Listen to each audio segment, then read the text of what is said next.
மத கலவரத்தில் அரசியல் ஆதாயம் தேட கட்சிகள் முயற்சிக்க கூடாது என்று தேசிய ஒருங்கிணைப்பு குழு கூட்டத்தில் பிரதமர் மன்மோகன் சிங் வலியுறுத்தினார். டெல்லியில் 16வது தேசிய ஒருங்கிணைப்பு குழு கூட்டம் திங்களன்று நடந்தது. பல்வேறு மாநிலங்களின் முதல்வர்கள் பங்கேற்ற கூட்டத்துக்கு தலைமை வகித்த பிரதமர் மன்மோகன் சிங் துவக்க உரையாற்றிய போது அண்மையில் நடந்த உத்தரப்பிரதேச மத கலவரத்தில் மிகப்பெரிய அளவுக்கு உயிரிழப்பும் பொருள் இழப்பும் ஏற்பட்டதை வருத்தத்துடன் குறிப்பிட்டார். தேசவிரோத சக்திகள் மக்களிடையே பிரிவினையை ஏற்படுத்தி ஆதாயம் தேட முயற்சிப்பதாக குற்றம் சாட்டிய மன்மோகன் சிங் மத கலவரத்தை தூண்டிவிட்டு அரசியல் கட்சிகள் ஆதாயம் தேடக்கூடாது என்று வலியுறுத்தினார். மத கலவரத்தை தடுக்கும் பொறுப்பு மாநில அரசுகளிடம்தான் இருக்கிறது என்று சுட்டிக்காட்டிய மன்மோகன் சிங் மத கலவரத்தை தூண்டிவிடுவோர் எந்த கட்சியுடன் தொடர்புடையவர்களாக இருந்தாலும் அவர்கள் மீது மாநில அரசுகள் கடும் நடவடிக்கைகளை மேற்கொள்ள வேண்டும் எனவும் வலியுறுத்தினார்.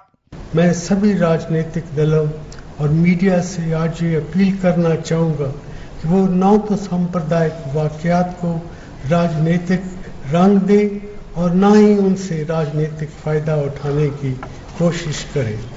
மத்திய உள்துறை அமைச்சர் ஷிண்டே பேசுகையில் அண்மை காலமாக அதிகரித்து வரும் கலவரங்களின் பின்னணியில் மதவாத சக்திகளின் தீய எண்ணம் இருப்பதாகவும் சமுதாயத்தில் பிரிவினையை ஏற்படுத்த முயலும் மதவாத சக்திகளை எதிர்த்து போரிட வேண்டியது நமது கடமை என்றும் குறிப்பிட்டார். The statistics on the communal violence show an increasing trend in the last 2 years.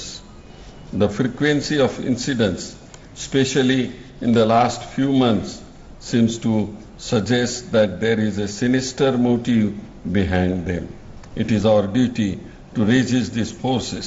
In addition, I feel the institutions of our democracy must also be strengthened to meet the challenges that are becoming a threat to our pluralistic ethos.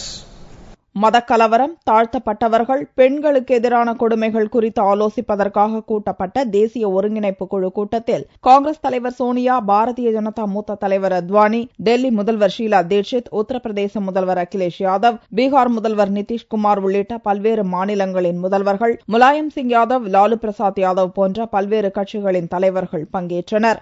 ஆனால் பாரதிய ஜனதா பிரதமர் வேட்பாளரும் குஜராத் முதல்வருமான நரேந்திர மோடி கூட்டத்தை புறக்கணித்தார். மத்திய பிரதேச முதல்வர் சிவராஜ் சிங் சௌஹானை தவிர பாரதிய ஜனதா ஆளும் மாநிலங்களின் முதல்வர்கள் யாரும் கூட்டத்தில் பங்கேற்கவில்லை. ஆந்திர முன்னாள் முதல்வரும் தெலுங்கு தேசம் கட்சி தலைவருமான சந்திரபாபு நாயுடு பேசும்போது ஆந்திர மாநில பிரிவினை பிரச்சினை பற்றி பேச முயன்றார். உடனே காங்கிரஸ் தலைவர் சோனியா, உள்துறை அமைச்சர் ஷிண்டே ஆகியோர் தெலங்கானா பற்றி பேசக்கூடாது என்று தடை விதித்ததால் கூட்டத்திலிருந்து சந்திரபாபு நாயுடு வெளிநடப்பு செய்தார்.